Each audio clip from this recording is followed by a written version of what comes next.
Hi everyone, I'm Dee, and this is my BFF and feline life mate, Stud.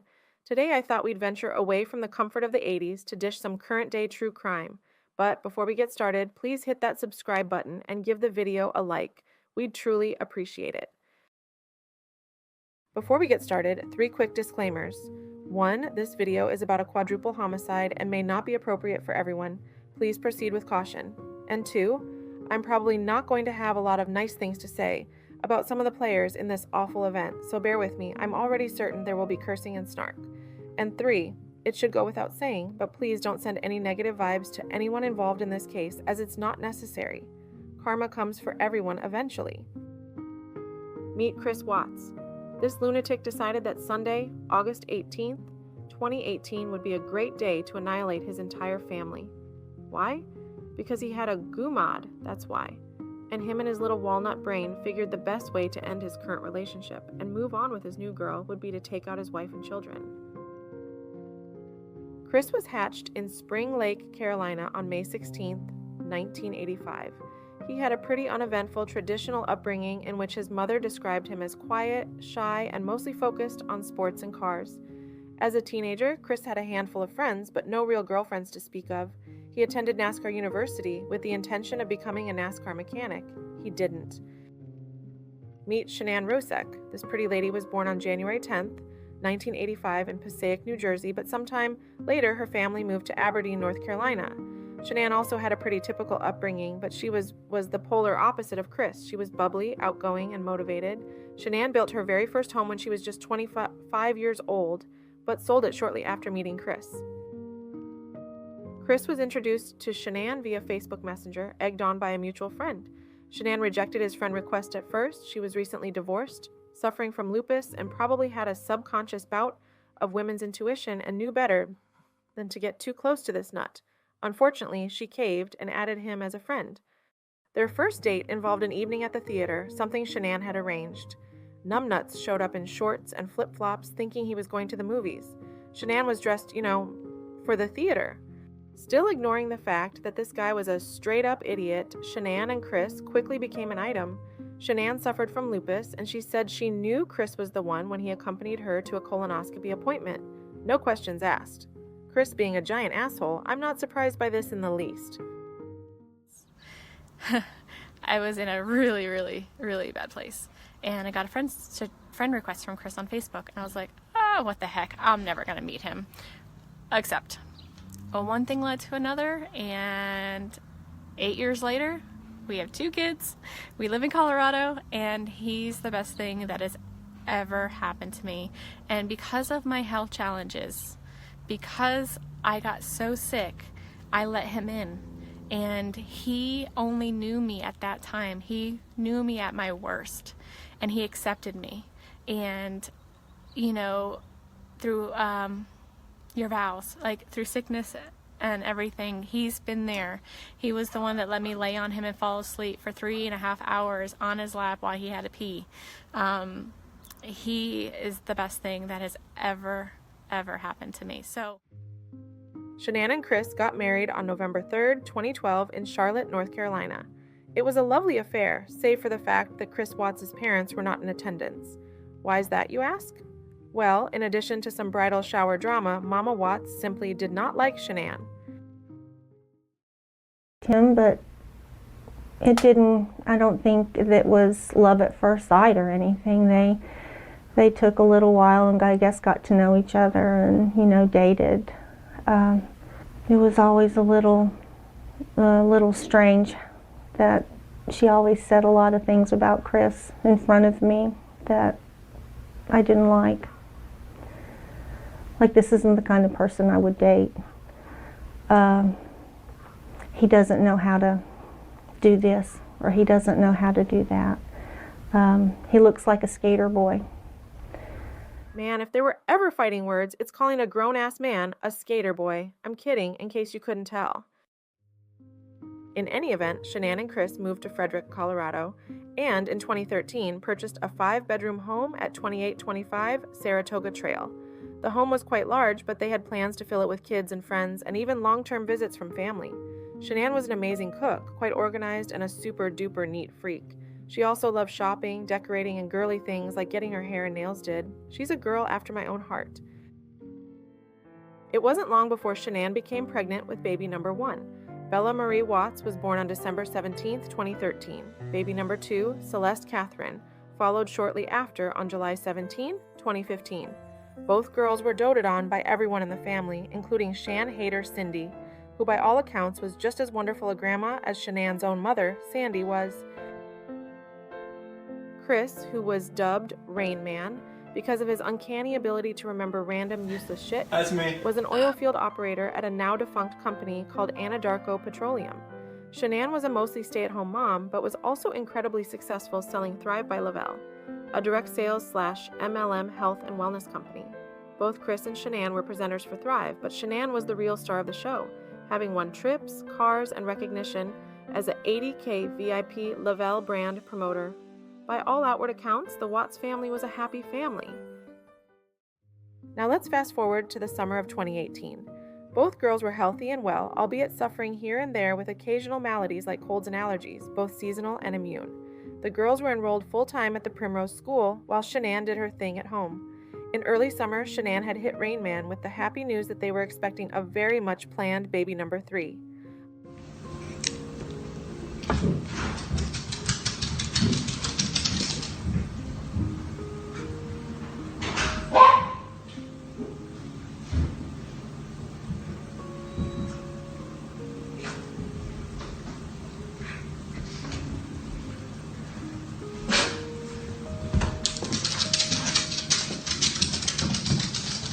We did it again. I like that shirt. Really? Really? That's awesome.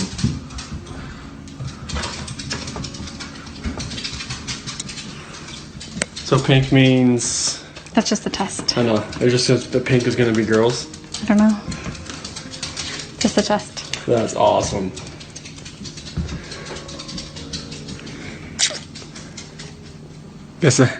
Guess when you want to, it happens. A 5-week vacation to North Carolina to visit both sides of the fam was also in the works. Unfortunately, despite all outward appearances, things behind the scenes at Casa Watts was starting to look pretty bleak.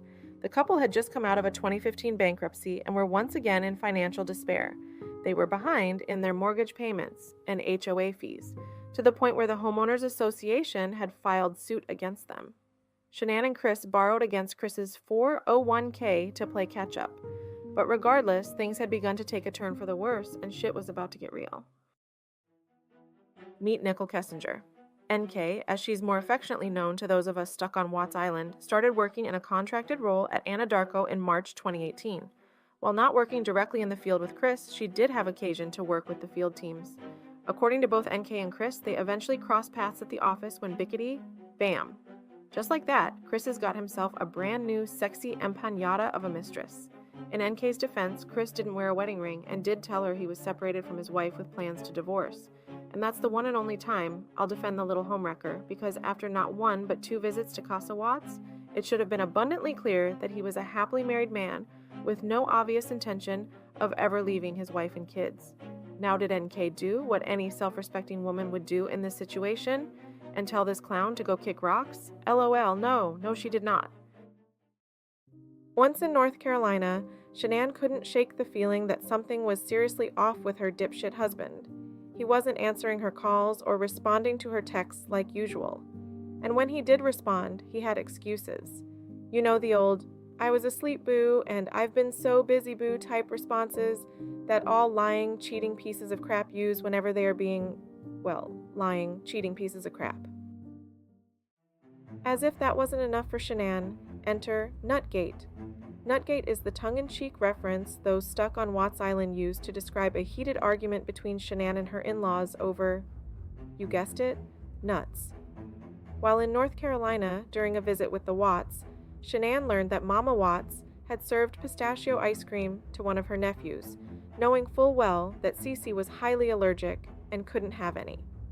There were also nuts left out on the table during this visit, and this, coupled with the worry and strife Chris was heaping on to sick and pregnant Shanann, It was enough to send her right over the edge. She immediately called her dad to come get her and the kids. She had had it with the weirdo Watts.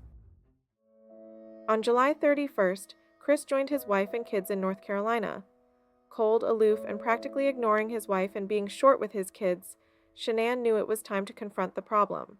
She wanted to make things work with her husband and save her family, especially since she was heading into her second trimester with baby number 3, a boy they were naming Nico.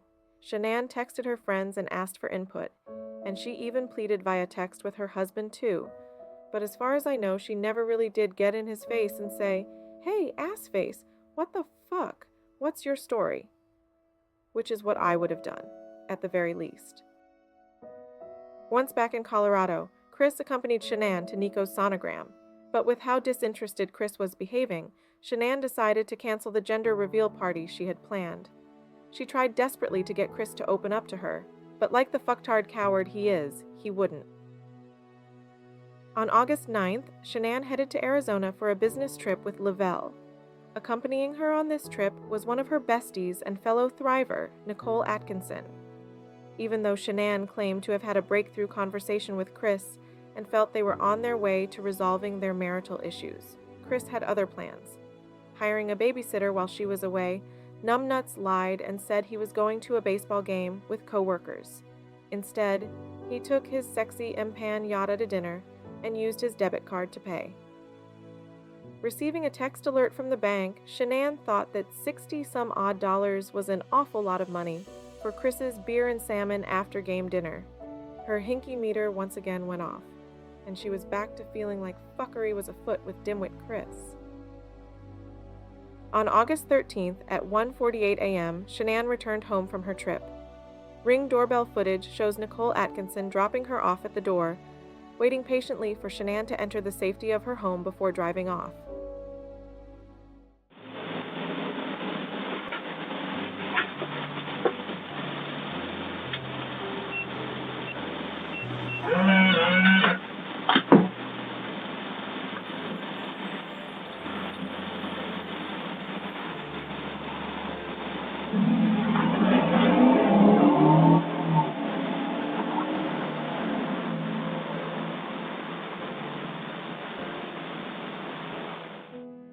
Since Chris is a lying liar who lies out of his lying liar hole, we'll never really know exactly what happened next, or exactly how it happened.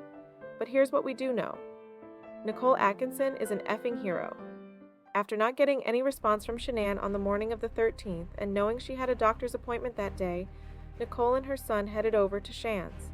When Nicole saw her car in the garage and her favorite flip-flops by the door, she panicked and called Chris. Doofus claimed Shanann and the girls were on a playdate with a friend, but could not say with who. He also started admitting to some marital strife, to which nobody gave a flying shit. They just wanted to make sure Shanann and the girls were okay.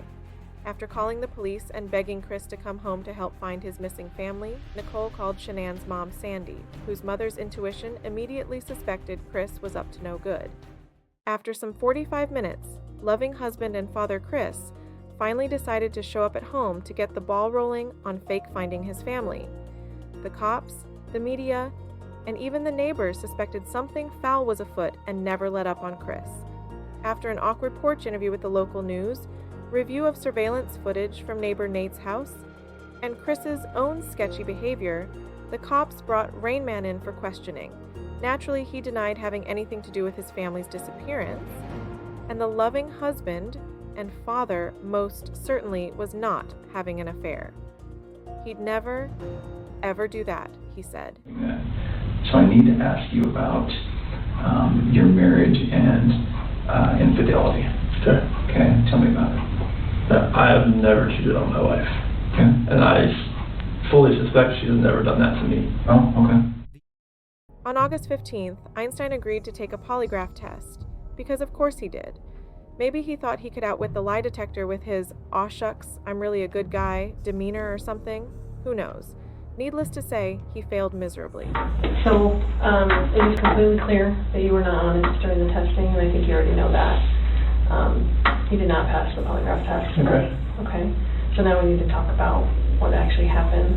And I feel like you're probably ready to do that. I didn't lie to you on that polygraph, I promise. Once confronted with the results of the test, Dumbass admitted to having an affair which, of course, the cops already knew about, and used that fact to provoke an admission of guilt from Chris. Agent Tammy Lee of the Colorado Bureau of Investigations asked Chris if Shanann had anything to do with the disappearance of the girls, because chicks are crazy. That maybe Shanann did it and you felt compelled to fix this so Shanann didn't look bad. That's what I want to believe. But I don't know, you're not telling me that, so it makes me think the worst. Like, did you do that to all three of them? I did not do anything to these kids. Not do anything. What did Shanann do to them? Tell us, Chris. Chicks are crazy. Can I talk to my dad or something? You can practically see a light bulb go off over Dimwit's head right before he asks to speak with his father. Lying straight to his father's face, he said that he told Shanann about the affair, and after an emotional conversation about the state of their marriage, Shanann threw a fit and murdered the girls, and in retaliation, he strangled Shanann. Because the bodies were MIA, Papa Ronnie Watts replied, "So what'd you do? Haul the bodies off or something?" This fucking family, I swear to God. Eventually, the cops had had enough of Chris's shenanigans and told him it was time to fess up and tell them the real story. Because Chris and the truth are complete strangers, this is the story we are left with. Sometime between the hours of 2 a.m. and 5 a.m., Christopher Lee Watts strangled his pregnant wife, Shanann, 34, killing her and their unborn baby, Nico Lee, 15 weeks gestation. After loading her body into his work truck, he drove the girls, who sat in the back seat just inches from their deceased mother, to Survey 319, one of Anadarko's oil sites. It was there that he smothered his daughter, Bella, 4, and his daughter, CeCe, 3, with their blankets. The only member of his immediate family that survived Chris's wrath was Dieter, the family dachshund. Chris buried Shanann in a half-assed shallow grave on the Survey site, while Bella's body was dumped from the top hatch into one of the 2 large oil batteries on site, and CeCe was dumped in the other. Both girls' bodies were forced into the tanks via a hatch opening that was roughly 8 inches in diameter. Chris, being the psychopath that he is, That's me. then went about his day as if it were any other, including texting and calling his coworkers, and of course his sexy empanada, Nikki. Shanann and the girls were recovered and autopsied, and by all accounts were murdered the way Chris had said they were, strangled and smothered. Their bodies were sent to North Carolina so that the Rushek family could give them a proper burial. Dear Shan, I have so much to say, but I will make it short. Daddy loves you. You are a wonderful daughter and a great mother. You are nothing but pure love, always caring for everyone. You will always be Daddy's little girl. Till we meet again, I love you with all my heart. See you later. Love you, Dad. Butterfly kisses. Dear Bella and Celeste and Nico, you will always be Pop-Up's little girls and precious grandson. You make my day filled with smiles even when I feel bad or sad. Bella, you will always be my silver bells.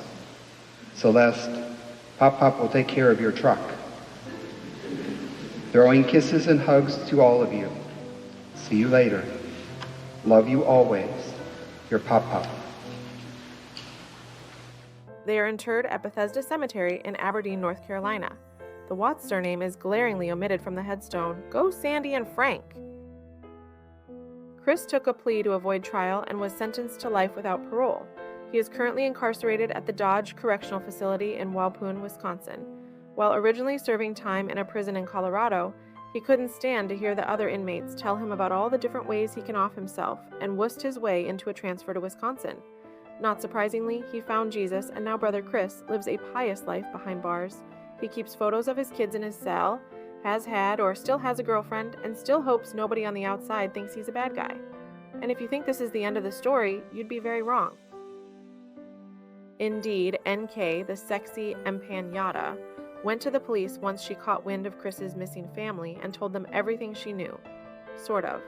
Because she wasn't a suspect or even a person of interest in the death of Shanann and the kids, looking at you, District Attorney Rourke, NK was only interviewed about her relationship with Chris. never interrogated for her possible involvement in the crime. Nope, NK was not asked to account for the fact that her phone pinged near Chris's house on the morning of the murders, or why she was Googling wedding dresses in August if she had only started seeing Chris in July. She wasn't pressed to provide details of a 111-minute phone call she had with Chris the night of the murders and couldn't remember a single detail of, or why she might have been Googling Shanann's name back in 2017, or why she destroyed her SIM card, or even why she had no alibi. Christ, Rourke, seriously? Get it together. The girlfriend you referenced in court, can you give us a better idea of her role in the investigation, how forthcoming she was and how she helped? She originally came forward and spoke to investigators on her own volition. Prior to the time, unfortunately, that she came in and spoke with investigators, she had deleted all of the information off of her phone that had any connection between her and Chris Watts. What? She was interviewed on multiple occasions. I believe that for the most part she was forthcoming in the course of those investigations. NK was never pursued by DA Rourke for any involvement she might have had in this case, and she has subsequently deleted her social media, changed her name, and got the hell out of Dodge. But not before Googling, "Do people hate Amber Frey?" and Amber Frey book deal. Amber Frey, in case you're unaware, was the unwitting girlfriend of Scott Peterson, who was convicted of killing his wife and unborn child in 2002. There is so much more to unravel when it comes to this case. I'm omitting a lot of unsubstantiated allegations against Chris in this video, like Tinder hookups and rendezvous in fast food parking lots, attempted miscarriages via oxycodone, and him allegedly scheming to blow up the oil tanks at Survey 319. I'm not even broaching the dark arts allegations against NK, nor haven't I touched on the books written or TV movies aired about this case. If you want me to, though, I will. Like I said, I'm stuck here on Watts Island with no plans on leaving anytime soon. In the meantime, I'll leave a few links to some of my favorite YouTube channels that still cover this case, should you want to learn more about it. I seriously doubt we'll ever get the full, true story of what happened the night of August 13th, 2018 at 2825 Saratoga Trail. Did Chris simply snap after an emotional conversation like he claimed, or was it planned, going so far as giving Shanann the oxy in North Carolina? Did Shanann hurt the girls and he retaliated? Was NK involved on any level, or did she have knowledge of the murders after the fact? It seems everyone stuck on Watts Island has their own opinion on this tragic case, and that's fine. You know what they say about opinions, right? Opinions are like Chris Watts, everyone has one, and they all stink. That's me.